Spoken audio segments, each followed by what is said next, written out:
Hello, welcome back to Drawing with Mrs. Mills. I hope you're having a fantastic day, and I can't wait to hop back into drawing with you again. Today, we're going to talk about hands. I've been promising you this for a while, and I think today we'll just jump right in. So, hands. Hands can seem really complicated, and a lot of times when I ask students to draw hands, they take their pencil and they just start tracing around their hand, and that's not what I want you to do. What I want you to do is to think about your hand and how you can break it down into simpler shapes. And of course, the nice thing about hands is you most likely have two, so you've got one to draw with and one to look at. If for some reason you can't look at your other hand, I would say try to get some reference. You can use a photograph. You can ask a friend if you could draw their hand. But try to have something to look at, because if you just try to do this from your imagination to begin with, it's going to be difficult. Now, I like to break up the hand into really basic shapes when I'm starting. And by that I mean this shape here, the thumb, and the whole fingers. I'm going to treat them all as 1, 2, 3 shapes. So, the shape across the back of the hand, it's kind of a keystone shape from here to here to here. And now if my hand's sitting flat against the table, it might kind of smoosh out a little bit. I'm just gonna work with the basic, right? And right now, let's also sketch in the wrist, because just like with the head and the neck, we don't want floating hands. All right, this next thing I'm gonna do is just look at this basic shape of the fingers as if they are a mitten. So just like this, just like I'm wearing a mitten. I'm not going to worry about each finger yet. And then I'm going to put on the thumb. Now there's a little bit, because of the way the thumb kind of angles out, sort of like this, and then like this. And that is the beginning of how I'm going to draw the hand. And I know this is just one position that the hand can be in, so we're going to start simple. But this sort of glove shape is how I usually start drawing hands. And then I start to put in some of the other parts. So some things I want to look at right here on the wrist, this overlapping form.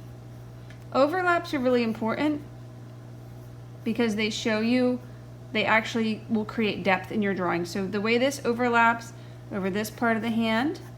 All right, and then I'm gonna look at the knuckles. There's a little bit of a curve usually to the knuckles. And if I was thinking about kind of where each finger goes in each knuckle, I'm not gonna really draw it in yet. And then I'm gonna draw the way this section kind of overlaps over the back of the thumb. All right, now we're going to break apart the fingers.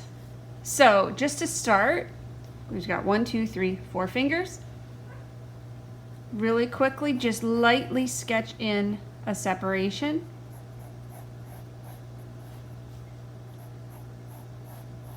You can see there's a little bit more space between here and here. And start to just sketch in these fingers and keep them as sort of rectangles. Don't get into all the little details to start. See how this one kind of comes here, and then this one, he kind of swoops in a little bit here. And the next thing I want to do is put in the angle of the other knuckles right here, and then this guy and these ones up here. And this is going to help you when you draw your hand in other positions. We're starting with a really simple position today. So now that I've got that, I can start to really focus in on each finger individually, looking at the shape between and the shape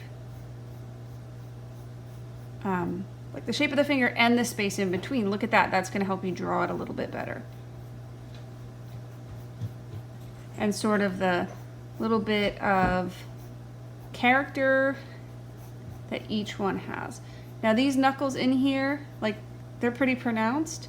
You can start to see how putting them on the little curve in there and then drawing them in is going to help me place them. All right, so at this point I've got most of the hand put in.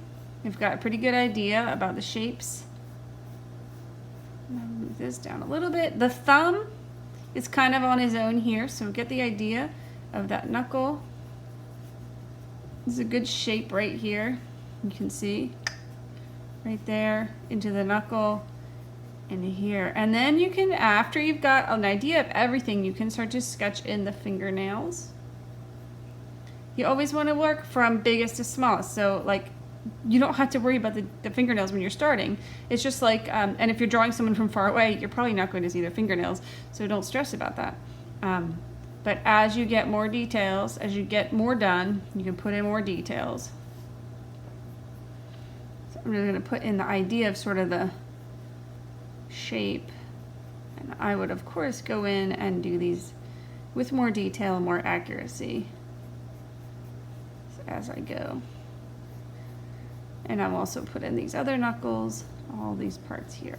So the trick with hands is you want to break them down into simpler shapes. Again, we started with this shape, the thumb, and then we broke down the fingers after we did our glove shape to start.